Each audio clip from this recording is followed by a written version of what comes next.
Bonjour à tous. Bonjour, bienvenue. Durant tout l'atelier, je vous inviterai à communiquer via la zone de chat. N'hésitez pas à me poser vos questions, à interagir sur tout le contenu. Alors, écoutez, je vous propose de commencer. J'admettrai les nouveaux participants au fur et à mesure. Pour ma part, je suis à Toulouse. Ce serait peut-être sympa que vous me disiez dans la zone de chat où vous êtes en fait, où vous êtes situé en matière d'inclusion. De Lille, super. Pont-à-Mousson en Lorraine, d'accord, génial. Paris, bonsoir, Paris. En Allemagne, bonjour à tous. Metz, allez, Paris. Près de Dijon, bienvenue. Bienvenue à tous. Allez, on y va. Donc, la Web Coaching Week, ce sera le premier sujet juste pour vous parler des webinaires qui sont à suivre. Et puis, je me présenterai. Donc, je ferai une courte présentation et je vous expliquerai pourquoi ce sujet des énergies créatives. On fera un point sur le management de la créativité et le lien de ce sujet avec le coaching, avec la pratique du coaching professionnel. On verra, on explorera ce que peut être une personne créative et l'environnement dans lequel elle évolue. Et puis, j'espère qu'on aura le temps de tester un petit outil que certains connaissent peut-être, le scénario catastrophe, pour terminer cette séance. Je reviens sur le PowerPoint. Voilà.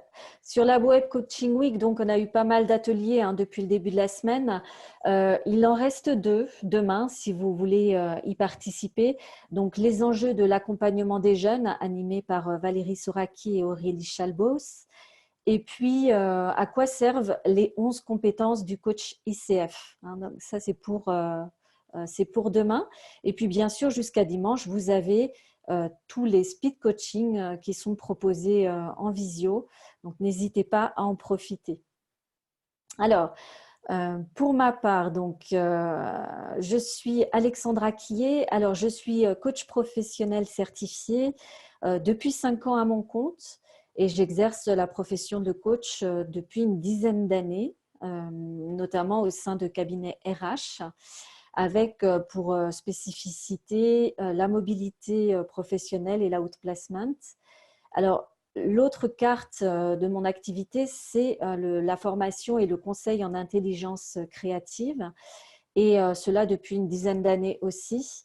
Et ça a commencé en fait avec des missions sur le champ de l'émergence de projets que j'ai menées au sein d'associations d'accompagnement à la création d'entreprises notamment, et où il m'était demandé d'appuyer en fait le développement d'initiatives sur l'idéation, c'est-à-dire cette période de la créativité où on aide à avoir des idées. Aujourd'hui, j'accompagne toujours des porteurs de projets, notamment chez Initiative France, pour les aider à trouver des idées de création d'entreprise, à développer un argumentaire, à trouver des idées d'offres de services. Et j'interviens également en entreprise pour former sur les techniques de créativité, sur les processus complets comme le design thinking dont on entend beaucoup parler en ce moment, et pour conseiller aussi sur les postures et le climat créatif. Voilà, alors c'est un thème qui m'est cher, la créativité, depuis que je suis tombée dedans. Et d'ailleurs, on peut dire que c'est la créativité qui m'a amenée à me former au coaching, parce que vous verrez qu'il y a des compétences spécifiques d'accompagnement à la créativité. Et d'ailleurs, vous en faites déjà sûrement aussi, qui sont propres au coach. C'est 2 matières pour moi qui sont complètement en interaction, 2 sujets en interaction. Alors, libérer les énergies créatives. Pourquoi ce thème ? Donc, c'est vrai qu'aujourd'hui, on parle beaucoup d'innovation managériale. Et surtout, en fait, l'idée, c'est de se demander, est-ce qu'une organisation peut survivre si elle ne progresse pas, si elle n'innove pas, et notamment au niveau managérial. Un constat aussi, et vous l'avez peut-être fait, c'est que l'innovation managériale, sur le plan humain, donc, c'est un peu le parent pauvre de l'innovation. Alors, comment faire ? comment faire quand on se trouve à devoir être une entreprise, une organisation, à devoir être réactif par rapport à la concurrence, à devoir trouver de nouvelles idées, mais que finalement le mode de management répond à des critères encore très anciens. Les entreprises ont noté environ 6 critères, 6 leviers d'innovation managériale que le coaching accompagne, comme vous le savez: la confiance, l'engagement et la responsabilisation, le plaisir et le bien-être, l'agilité et la liberté, la collaboration et la créativité et l'innovation pour le sujet qui nous intéresse. C'est un pilier particulièrement important dans la mesure où il va permettre à l'entreprise de développer de nouvelles idées pour peu que les salariés, les acteurs de l'entreprise y soient autorisés, et c'est ce qu'on va voir notamment au cours de cette séance. Voilà. Du coup, je vais vous le solliciter tout de suite directement. Si on parle innovation managériale, on parle forcément management de la créativité. Et c'est important de se mettre à niveau sur ce concept de créativité. Je vais vous solliciter via le chat pour savoir, pour vous, qu'est-ce que la créativité. Donc, je vous donne un petit peu de temps pour répondre. On va examiner ensemble toutes vos réponses. Donc, faire des liens entre ce que tu sais déjà, out of the box, ok. Une ouverture sur autre chose, penser autrement, ça marche. Le potentiel d'une personne à créer, penser comme si tu ne savais rien. Ouais, tout ça, c'est regarder autrement, le pas d'à côté, repartir de zéro, différent au quotidien, audace, la permission d'oser. Donc, je vois que vous êtes déjà bien au fait. En fait, on est sur le même niveau de faire autrement que d'habitude, permission d'oser. Alors, tout ça, c'est évidemment très juste en matière de créativité, différent du quotidien, ouais. Ok. Est-ce que vous voyez d'autres choses? La capacité de créer, d'innover, tout à fait, oui. Tout le monde est détenteur de créativité, oui, tout à fait. Imaginez, écouter et laisser faire notre intuition. Imaginez une compétence du futur, c'est vrai, ouais. Indispensable pour le futur. Ouais. On confond souvent avec innovation, utiliser autrement ce qu'on sait. Oui, alors on va voir justement cette différence avec l'innovation. Ouais. Ok, super. Donc effectivement, si je devais proposer une petite définition, ce serait que le management de la créativité vise à améliorer l'inventivité dans une entreprise ou dans un groupe de travail. Et ce management est rendu possible par des pratiques et l'utilisation d'outils qui permettent d'augmenter la créativité. Alors, c'est vrai que quand on parle créativité en entreprise, là, je vois que vous êtes déjà, en fait, on est déjà sur le même niveau. Mais c'est vrai qu'on rencontre souvent le mythe du créatif, soit du génie, soit de l'artiste, traditionnellement. Et plus récemment, on parle surtout d'innovation, notamment dans les secteurs technologiques, grâce à Google ou à Apple. En fait, c'est comme s'il y avait un savant mélange concernant la créativité. En tout cas, la créativité, on la définit aussi comme la faculté à imaginer des idées originales et souvent en entreprise, des alternatives et des solutions à un problème. Donc, c'est ce que je vous propose en tout cas comme définition. Alors, tout à l'heure, il y avait une remarque qui disait qu'on confondait souvent créativité et innovation, ça c'est certain. Et en fait, ce qui se passe, c'est que ce sont deux facettes d'un même processus.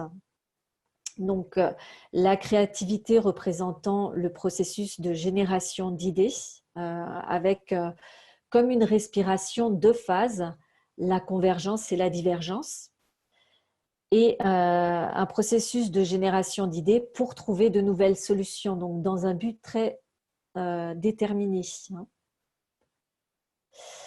Donc, on pourrait ici avoir ces deux phases avec la production d'idées qui correspond à la créativité et puis une application pratique, c'est-à-dire cette capacité à traduire les idées en quelque chose de concret qui serait de l'ordre de l'innovation. Et en fait, si on regarde un cycle d'innovation en entreprise, et l'innovation managériale en fait partie, on voit que ce cycle se nourrit de lui-même. Hein. C'est vraiment quelque chose qui part de la définition d'un problème, qui se poursuit par la création d'idées, la proposition de solutions, puis la mémorisation, la validation et la mise en œuvre qui serait de l'innovation. Alors, pourquoi je dis ça? Parce que vous savez très bien qu'on peut être très créatif en générant des idées et qu'il est possible d'être en même temps très peu innovant si on est incapable de choisir les meilleures idées et de les appliquer de manière efficace. Et effectivement, le management de la créativité va avoir cet effet de développer le potentiel, ça a été dit tout à l'heure, hein, le potentiel créatif inné. Je pars toujours de ce principe-là et les professionnels de la créativité partent de ce principe-là aussi, que tout le monde est créatif, que tout le monde a cette capacité en lui et qu'il est possible d'avoir recours à des techniques qui peuvent être particulièrement précieuses dans le cadre de l'entreprise pour développer cette capacité. Donc, innover en matière de management, ça veut dire très concrètement qu'on ne va pas adopter des concepts qui sont depuis très longtemps pensés par des grandes écoles de management ou par des gourous peut-être, mais bien au contraire, en fait, les pratiques managériales qui vont être qualifiées comme innovantes vont être celles qui vont être développées au sein même des entreprises. Et c'est là que le coaching a son rôle à jouer parce qu'en fait, il s'agit d'apprendre à faire différemment et non plus à dupliquer des techniques de management qui sont efficaces dans un contexte, mais qui ne le seront pas forcément dans un autre contexte. Alors, je vois qu'il y a une remarque. Vous partez de l'idée que la créativité vient forcément d'un problème. Pas toujours le cas, me semble-t-il. Alors, non, effectivement, évidemment, ce n'est pas toujours le cas. Vous avez raison de le souligner. Simplement, en entreprise, quand on va chercher à développer, alors ça vient peut-être du mot que j'ai mis là ici, définition du problème. En fait, en créativité, le problème, ça va être, vous pouvez le transposer en question en fait. La créativité vient souvent d'une question que l'on va chercher à résoudre, si ce mot vous convient mieux en fait que problème. Parce que effectivement, problème peut être vu comme avec quelque chose, une connotation un petit peu négative, ce qui n'est pas du tout le cas. Évidemment, en créativité, on va s'attacher à trouver des solutions à des questions qui se posent, et ça peut être évidemment au niveau personnel comme au niveau professionnel. Il s'agit d'un besoin, oui, ça peut être, vous pouvez aussi le traduire en besoin, tout à fait. Hein. La santé vous libre, c'est vrai, bon, le problème c'est l'acceptation, le jargon un peu courant en créativité qu'on emploie. Mais voilà, besoin, ça peut être question, une question posée à laquelle on ne trouve pas de réponse. Ça peut être un problème, une crise. Bon.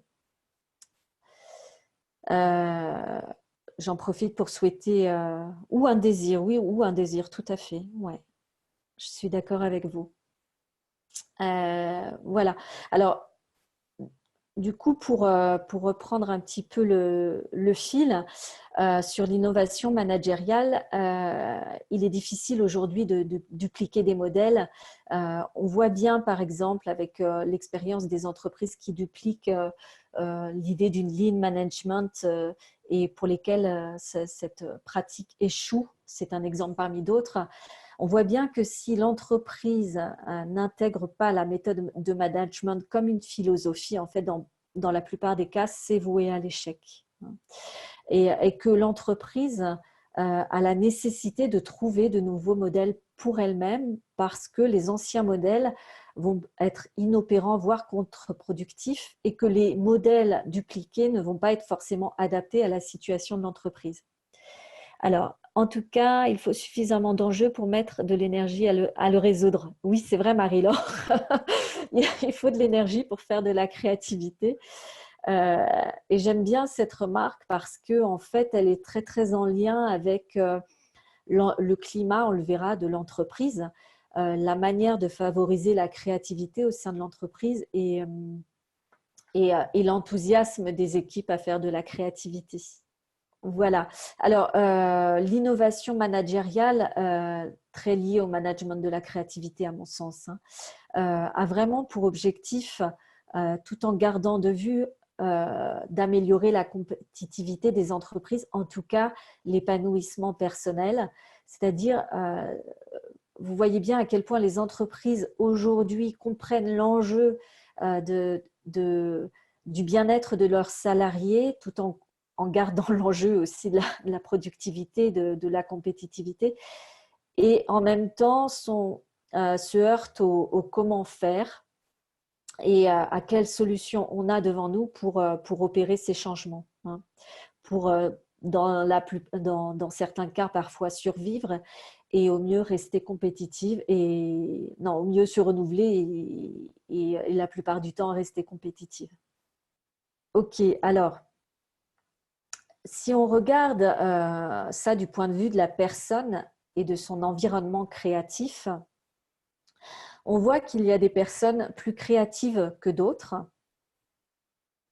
A priori, puisqu'on l'a dit tout à l'heure, tout le monde est créatif, d'accord? Mais il y a des personnes en entreprise, et vous en croisez sûrement autour de vous aussi, qui sont dans cette posture créative d'emblée, soit parce qu'elles l'ont exprimée depuis longtemps, soit parce qu'elles l'ont développée, etc. Et à quoi on les reconnaît finalement? Et vous compléterez avec vos propres remarques. Donc, ce sont des personnes qui souvent vont constamment rechercher de nouveaux défis, de nouveaux projets, de nouvelles façons de faire. Ce sont des personnes ouvertes et curieuses également, même par rapport aux idées et aux situations farfelues. On va avoir des personnes souvent qui acceptent la critique constructive, des personnes qui savent remettre en question l'existant et qui savent aussi proposer un nouvel éclairage, donc qui réassemblent, qui redéfinissent, qui réinterprètent des situations ou des problèmes. Vous allez avoir des personnes qui sont expertes dans leur domaine, donc elles vont creuser un sujet de fond, ou alors des personnes non conformistes, des personnes non expertes, mais qui vont faire des propositions en dehors du cadre. Tout à l'heure, il y avait la mention out of the box, donc c'est exactement ça. Des personnes flexibles qui émettent des idées, des solutions, des stratégies alternatives lorsqu'elles rencontrent des problèmes. Ça peut même être des personnes rusées, pourquoi pas, des personnes qui ont confiance en eux, avec une motivation intrinsèque, la motivation pouvant être aussi suscitée par l'entreprise, notamment par des systèmes de primes. Et puis des personnes optimistes qui vont percevoir la crise comme des opportunités. Alors le mot clé peut être aussi agilité. Oui, on peut traduire ça en agilité. Agilité, pour moi, étant plus de l'ordre de l'adaptation aux situations, mais ça comprend évidemment la flexibilité, la confiance en soi. Donc, il y a pas mal de caractéristiques que je viens de citer qui appartiennent bien sûr à l'agilité. Ouais. Qu'est-ce que vous ajouteriez concernant la personne créative? À quoi elle ressemble pour vous? Vous pouvez me le partager dans la zone de chat. Rêveur, oui, c'est vrai, c'est une personne qui a évidemment la capacité à imaginer. Joueuse aussi, un certain goût du jeu, c'est vrai. Ouais. En apprentissage continu, oui, aussi. En tout cas, ça va avec l'ouverture et la curiosité que je mentionnais tout à l'heure.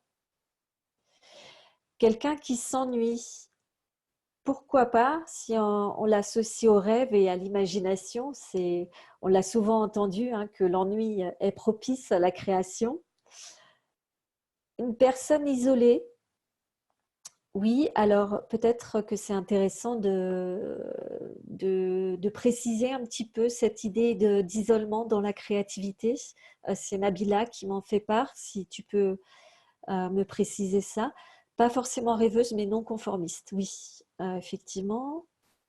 Plutôt qui s'isole. Ah d'accord, merci pour la précision. Alors, vous verrez, c'est vrai que je travaille beaucoup la créativité en collectif. Et pour moi, le collectif est une grande richesse pour la créativité parce que ça permet énormément plus. En fait, là où on se retrouve tout seul en créativité à se heurter à ses propres barrières, c'est vrai que le collectif va contribuer à, à enrichir, à élargir le champ des possibles, hein. La personne se sent autorisée, plus que confiance, oui. Investie, ouais, c'est vrai. Pour moi, c'est plus dans l'échange avec les autres que dans l'isolement. Oui, tout à fait. Enfin, je te rejoins, Sandrine, quand même. Quelqu'un de très têtu. Tiens, ça, c'est rigolo, je trouve, parce que la limite entre confiance et entêtement, c'est c'est peut-être intéressant dans le management de la créativité parce qu'à mon sens, il faut aussi savoir lâcher une idée quand elle n'est pas pertinente dans un certain contexte. Et autant il faut pouvoir la revendiquer, avoir une force de conviction pour l'affirmer, pourquoi pas. Autant l'entêtement peut aussi mener voilà, à pas mal de désappointements parfois, il me semble. Alors, n'aime pas la routine. Ok, elle sait avoir des yeux de martien, ça c'est joli. Limité, limité par un cadre comme un poste qui essaye d'écrire un sonnet.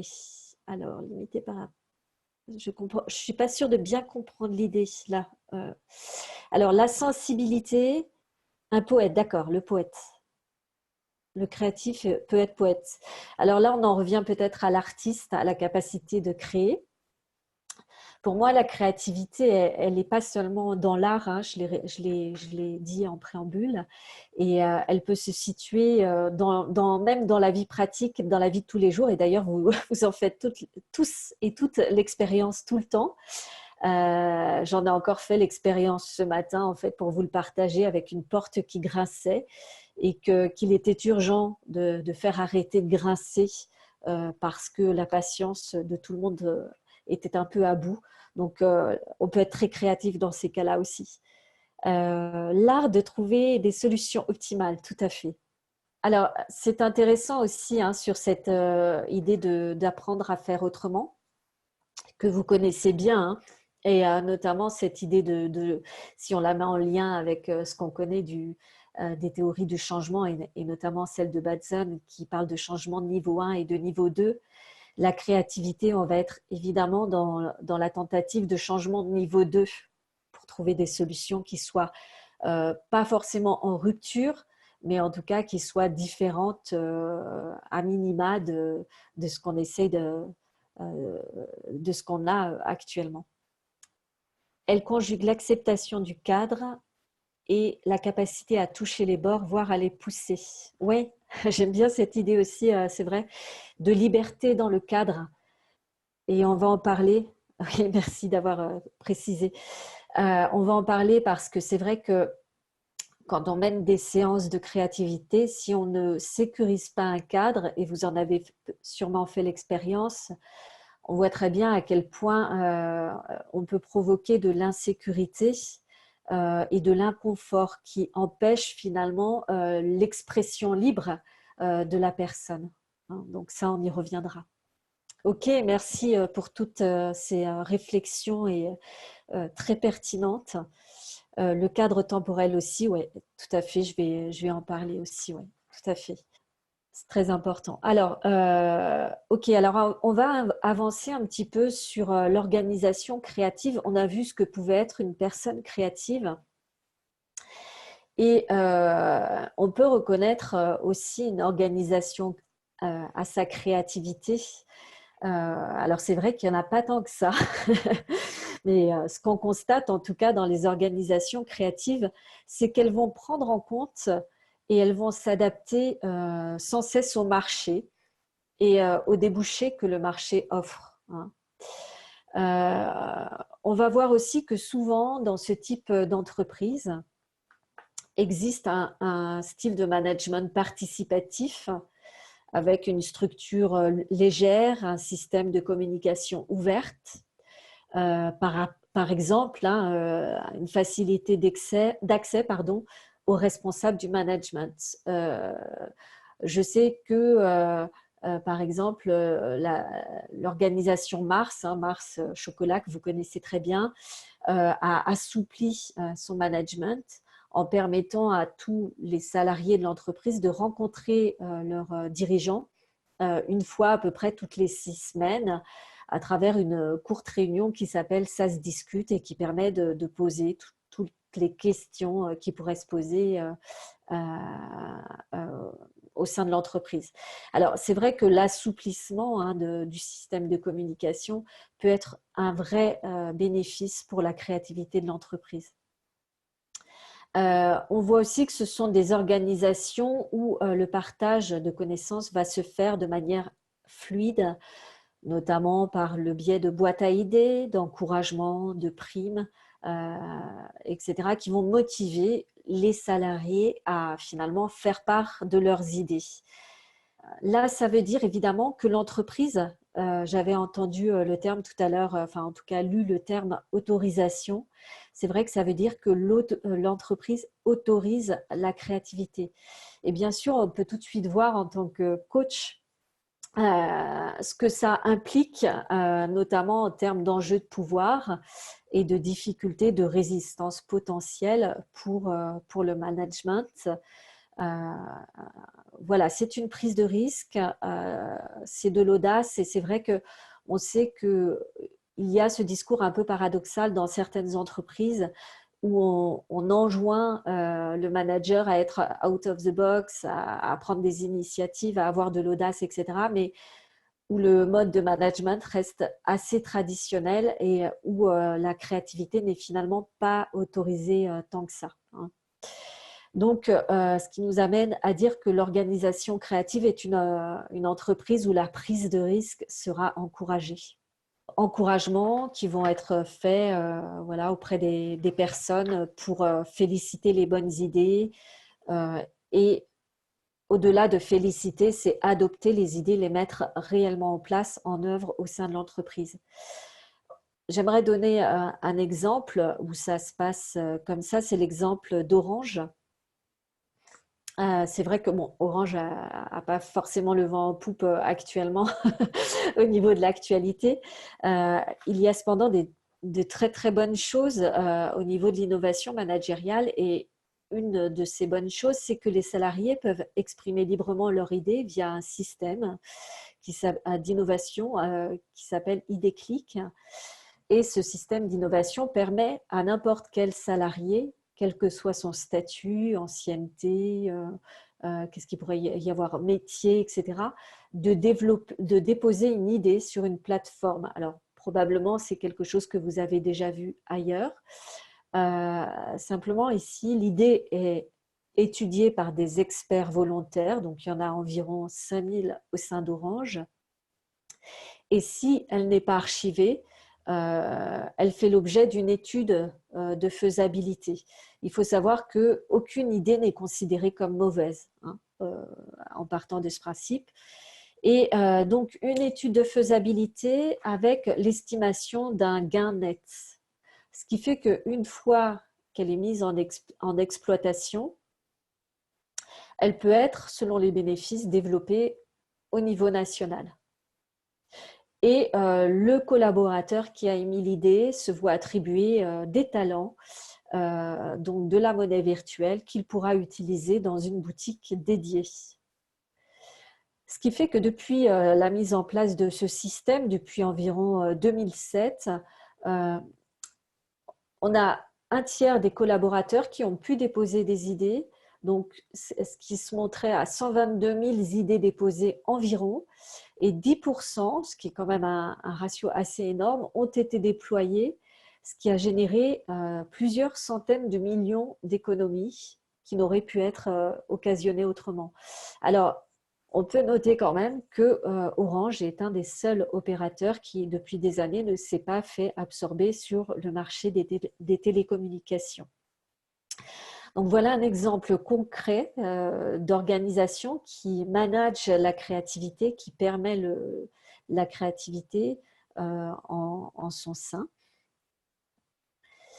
Et si vous en avez d'autres, c'est avec plaisir que vous pouvez les partager maintenant. Non?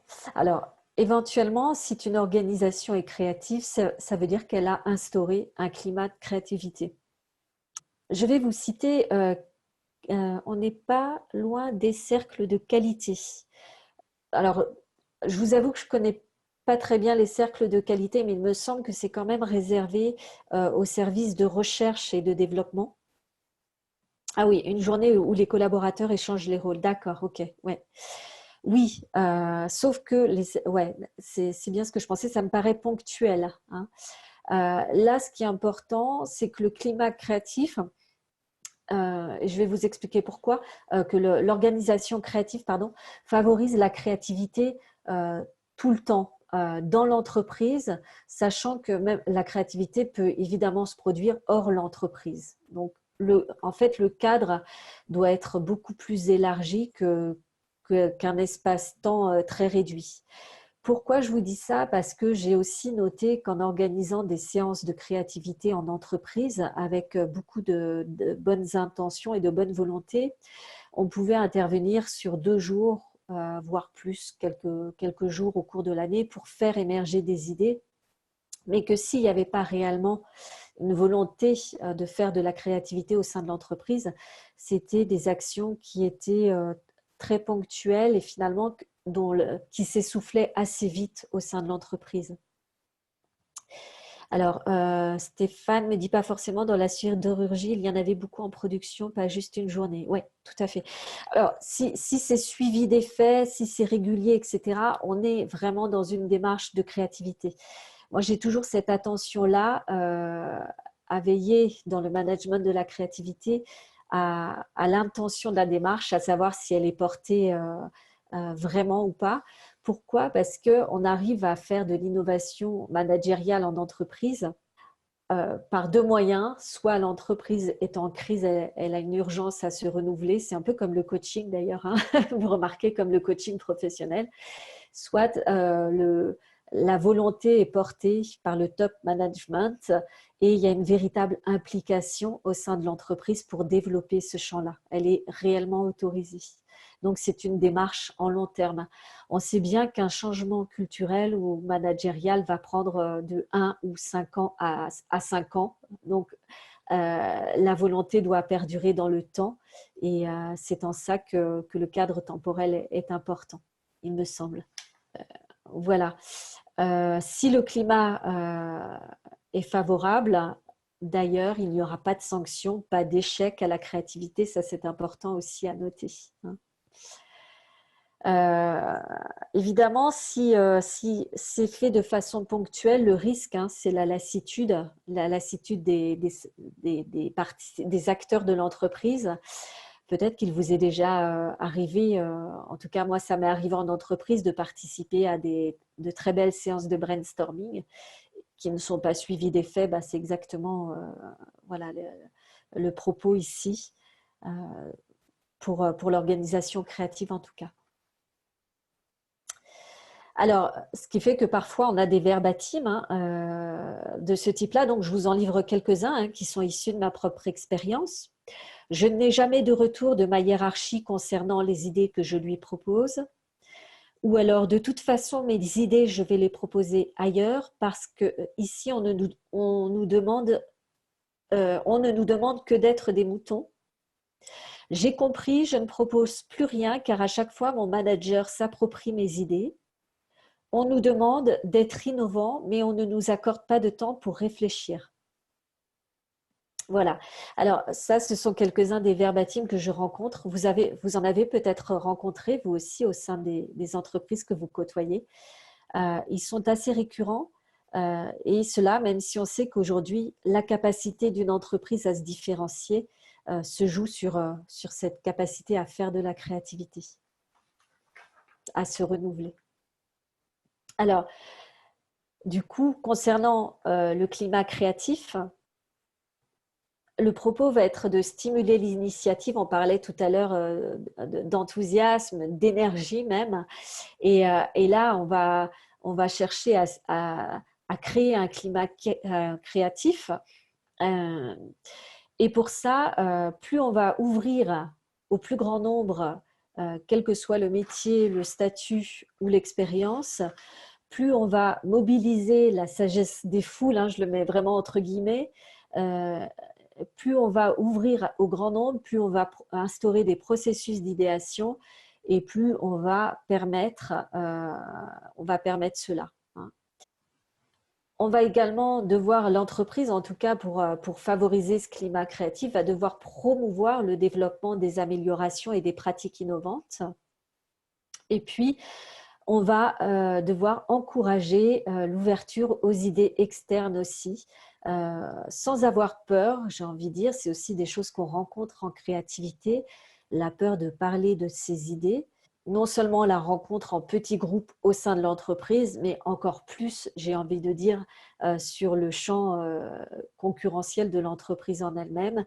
Et il va falloir quelque part apaiser ses peurs, rassurer ses peurs. Il faut savoir qu'une idée, quand on croit avoir une idée innovante, alors peut-être que vous avez entendu ces chiffres déjà, mais en matière d'idées, seul 1% des idées sont en rupture. Toutes les autres sont des idées plutôt qui sont en incrémentation. Enfin, elles ne sont pas réellement innovantes. Elles sont en amélioration de services, de produits existants. Donc déjà, on peut se dire ça. Et puis souvent, quand une idée arrive, qu'elle est innovante, et vous le voyez souvent, sûrement avec les startups qui se créent actuellement, c'est des idées qui nous viennent de plusieurs endroits en même temps. En fait, il y a comme des résonances entre les idées. Et pourquoi? Parce que finalement, on est bercé dans les mêmes cultures, on est bercé dans les mêmes évolutions, parfois dans les mêmes cadres, etc. Et qu'une idée qui arrive à un endroit peut probablement arriver à un autre endroit en même temps. Voilà, et c'est finalement la manière de développer cette idée, de concrètement la rendre possible qui va faire la différence. Donc, permettre au plus grand nombre, permettre aussi la temporalité, le temps de l'idée. Donc, on l'a dit tout à l'heure, les idées viennent à tout moment, pendant ou en dehors du temps de travail. Vous avez tous fait ces expériences-là d'avoir des idées en marchant, sous la douche, dans les transports, au cinéma. Euh, et par conséquent, les séances d'idéation, de nouvelles idées en réunion ont du sens à partir du moment où elles restent ouvertes à l'amélioration, où on considère que ce qui est provoqué en réunion n'est pas une fin, mais finalement un moyen et que ce moyen perdure dans le temps. Alors, je m'explique très clairement.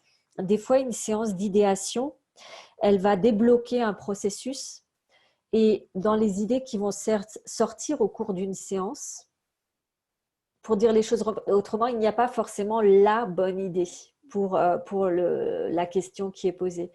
Et la bonne idée, justement, elle peut venir à un autre moment que dans la séance de créativité. Donc, il va falloir rester ouvert pour accueillir cette bonne idée, quel que soit le moment où elle arrive. Le climat créatif va être permis aussi par le cadre proposé et c'est pour ça qu'il est bon d'entourer ce cadre à certains moments et notamment par la pose de certaines règles que je vous expliquerai après. Ah oui, j'ai une petite adresse de test que vous ferez chez vous hein, sur la créativité. Avez-vous un profil créatif si ça vous amuse?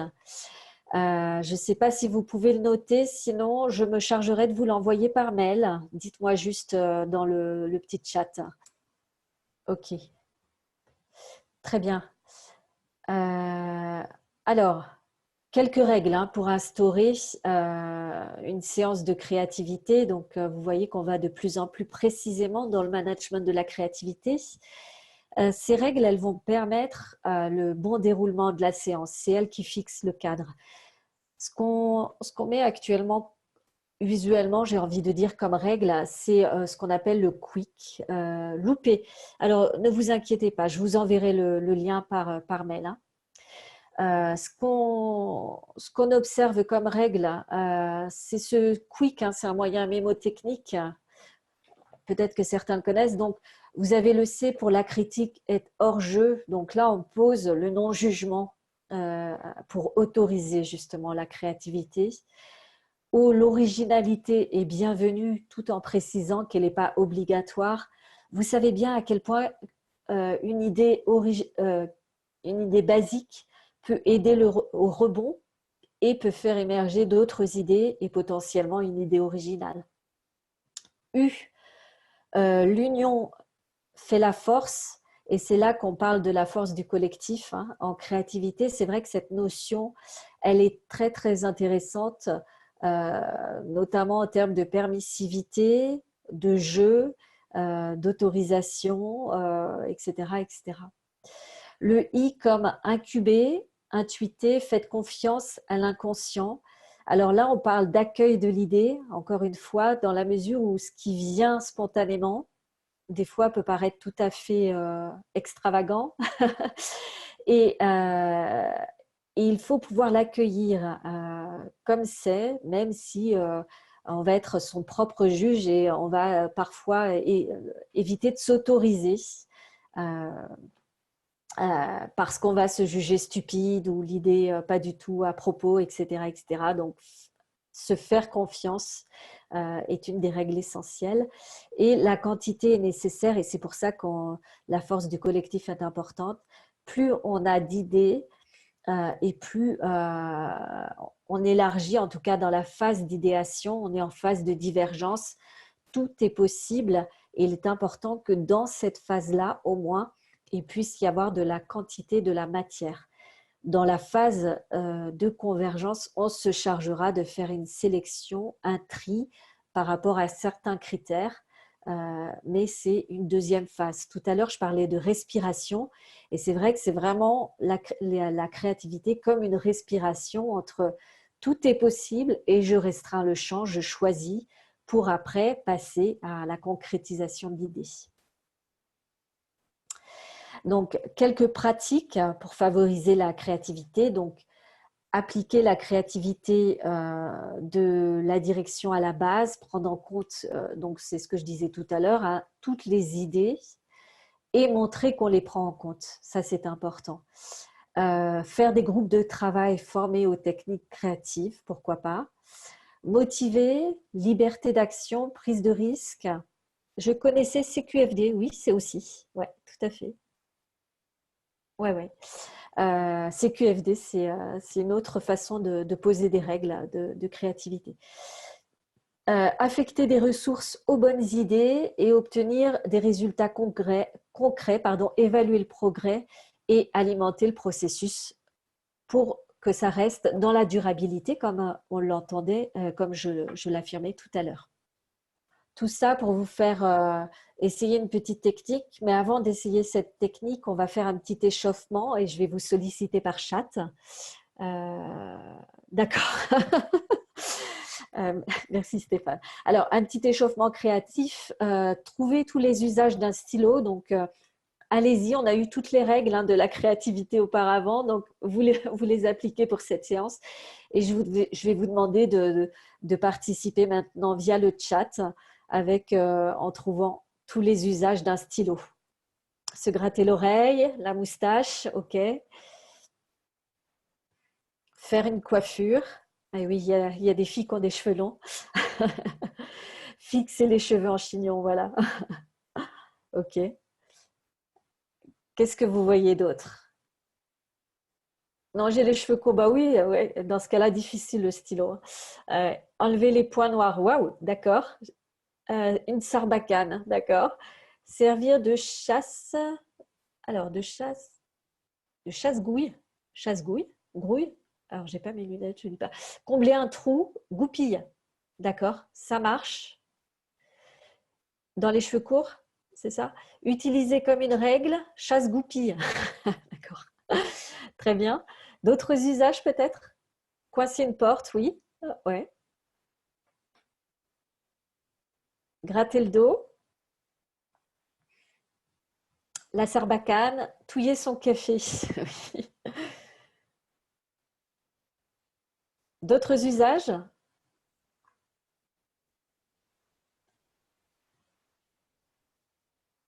Pour montrer, écrire, réveiller un voisin, écrire des mots doux. Super. Alors, je vois que ça s'essouffle un peu et c'est intéressant. Ça me permet de dire aussi en matière de jongler, ouais, jongler, pourquoi pas. En matière de temporalité, dans une séance de créativité, on se trouve toujours devant ce fait, un premier jet d'idées qui émerge, peut-être que vous en avez fait l'expérience, assez spontanément, un temps un peu plus court où on va aller puiser là du coup dans quelque chose qui est peut-être un peu plus original dans la mesure où ce premier jet d'idées, il va souvent se référer à ce qu'on connaît déjà et le deuxième jet va souvent être un peu plus poussé. Donc ça, c'est une expérience qu'on peut faire en créativité. Alors, un microphone, faire de la musique, ok, super. Je vois que vous êtes chaud là. Alors, la baguette du chef d'orchestre, ouais, tout à fait. Ok, alors on va s'arrêter là hein, pour l'échauffement créatif. Et puis, une petite technique dont je voulais vous parler, le scénario catastrophe. Alors, à défaut de la tester, ça va peut-être être un petit peu compliqué au niveau du temps du coup.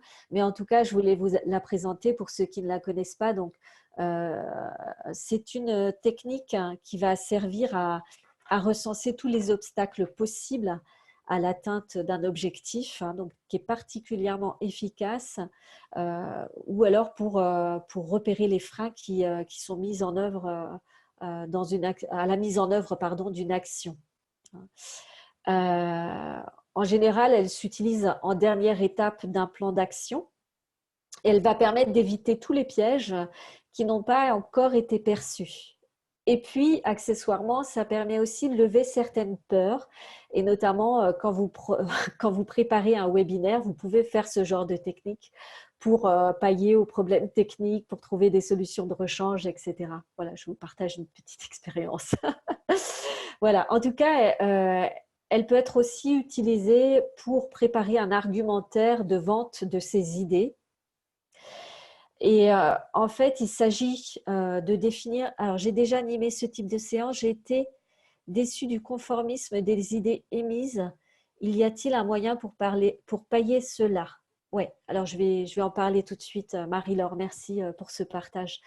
Alors, il s'agit de définir la représentation la plus négative de l'objectif de la situation en répondant à la question comment faire pour être sûr d'échouer.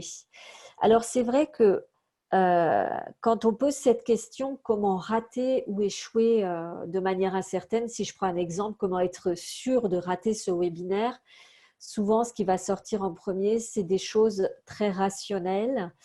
Et si les participants n'arrivent pas à se lâcher, c'est à vous d'encourager en fait l'originalité, l'extravagance, d'abord en la nommant, en nommant l'intention dès le départ, c'est-à-dire qu'ici, il ne s'agit pas d'être dans la rationalité, mais d'imaginer les scénarios les plus catastrophiques, même pourquoi pas en étant dans un film de science-fiction, etc. Vous pouvez vraiment pousser le trait et vous pouvez l'encourager aussi en cours de séance en participant, en relançant.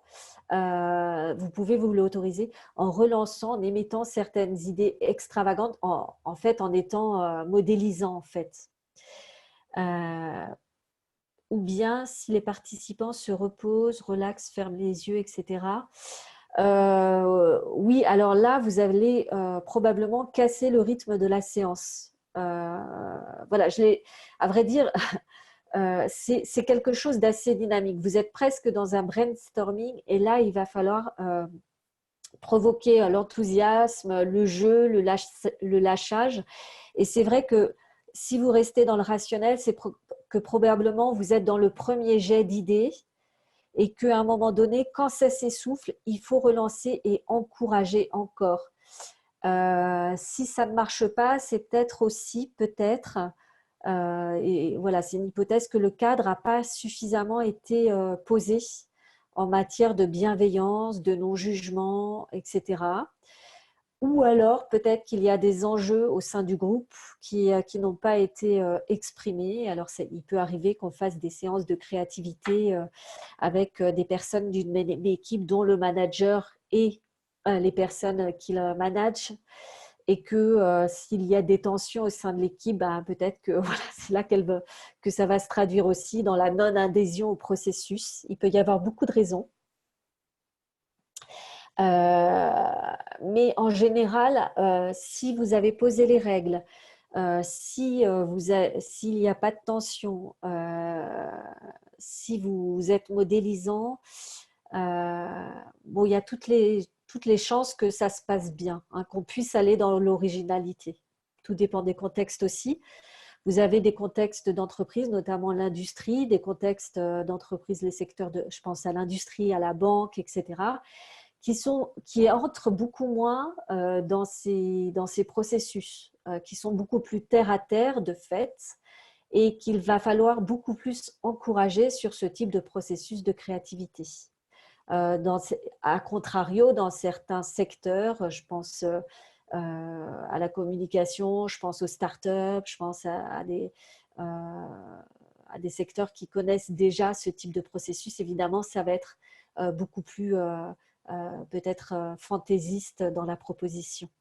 Alors, pour finir sur le scénario catastrophe, donc la première étape, c'est de définir la question et de la définir, c'est une approche paradoxale, hein, de la définir en négatif, de lancer le brainstorming, d'écrire absolument toutes les idées au tableau sans hiérarchisation, ça c'est important, aucune idée n'a plus de valeur qu'une autre, d'accord. Certaines idées pourront se ressembler. Un conseil, c'est d'éviter de les traduire, de les reformuler. Vraiment, l'animateur doit pouvoir les poser telles qu'elles sortent, hein, vraiment les accepter telles qu'elles sortent. Et puis ensuite, exploiter les résultats. Comment? Alors, vous pouvez faire 2 colonnes, hein, en notant les idées qui sont sorties d'un côté, et dans l'autre colonne, il va s'agir de recueillir les idées et de les transposer en positif en formulant des propositions ou des actions à mettre en œuvre pour éviter ce résultat catastrophique. Donc, si une idée est en négatif, on ne va pas juste la mettre en positif, c'est pas ça. L'idée, c'est vraiment de réfléchir à qu'est-ce qu'elle nous évoque et quel type de piste elle peut provoquer pour la résolution de ce problème. Voilà, donc c'est une technique très simple à mettre en place. En général, une fois que les enjeux sont dénoués, qui provoque l'adhésion et qui permet de trouver pas mal de solutions, parfois innovantes, pour anticiper ou soit pour anticiper un problème, soit pour trouver de nouvelles idées, soit pour se différencier par rapport à la concurrence, etc. Voilà. Est-ce que vous avez d'autres questions sur ce processus de scénario catastrophe?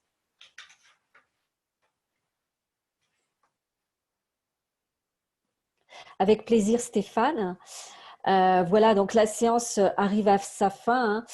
Écoutez, merci Nathalie, merci à tous en tout cas pour votre interactivité, pour votre participation. C'était vraiment, vraiment très chouette à vivre, même par visio et même sans vous voir. N'hésitez pas à me contacter, hein. Vous avez mes coordonnées si vous voulez par la suite interagir. J'ai fait l'engagement de vous envoyer le mail pour le test avec le lien pour le test. Donc, je l'enverrai spontanément à tous. Hein, comme ça, voilà, ça facilitera le travail. Et puis, je vous dis à bientôt peut-être pour de nouveaux échanges au sein d'ICF. Et voilà, une très belle soirée à tous. Merci beaucoup. Et au revoir, à bientôt. Au revoir.